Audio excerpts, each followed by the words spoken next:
Okay, new project. I have no idea what to talk about.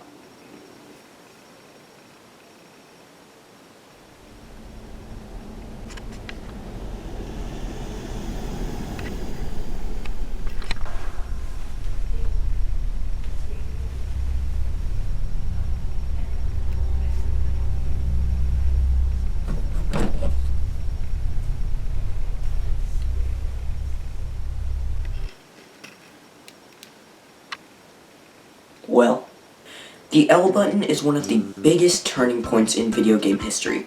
Back when it released, not a ton of games actually used the button, but ever since then, every single game has used the button in one way or another. Well, since this button is so important, I have to ask somebody what they think about it. Excuse me, sir. What's your name? My name's Gabriel. Alright. What's your opinion on the L button?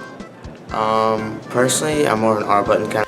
Now, the button's been here since the dawn of time. I mean, if you consider it 1990, then you're in luck. The Super Nintendo was one of the first consoles to actually introduce the L button as one of the two shoulder buttons.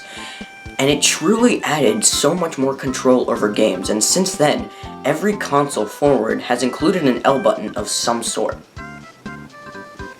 Almost. I thought it would be fun to just go through some controllers and consoles that I remember and rank the L buttons. Starting off, we have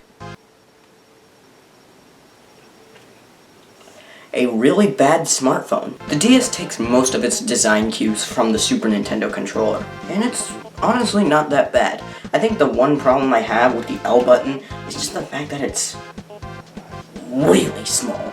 I always felt like it would break or stop working if I used it too much. I even had to get it fixed because of that reason. Thankfully, I was able to fix it and it actually works now, but I've become so cautious of this thing breaking again because it's just so weak.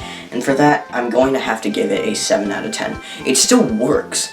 It's just not my favorite.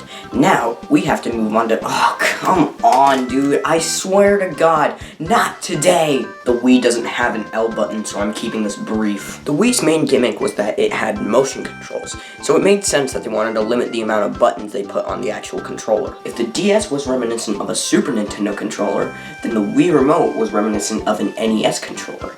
Even Wii Remote's nunchuck, which was an extension to the Wii Remote and gave you a joystick and a couple buttons, had no L button in sight. Oh, I'm not mad. At least the Classic Controller and the Classic Controller Pro had L buttons, and they were wondrous.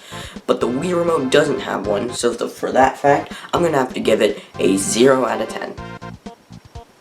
How dare you, Nintendo? And now we move on to the Nintendo Switch with the Joy-Con and the Pro Controller.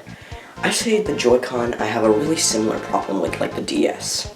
The L button on the Joy-Con has a similar problem to the L button on the DS. It always felt like it was really weak and would stop working if I ever used it too much. However, it does feel a lot sturdier compared to the DS, and it feels like it would last a lifetime. The Pro Controller also feels great. A huge leap forward compared to the Wii U Pro Controller. All the buttons feel just right. There's nothing wrong with them at all. And the same goes with the L button. It's just super satisfying to press, and the whole controller just melts in your hands in general.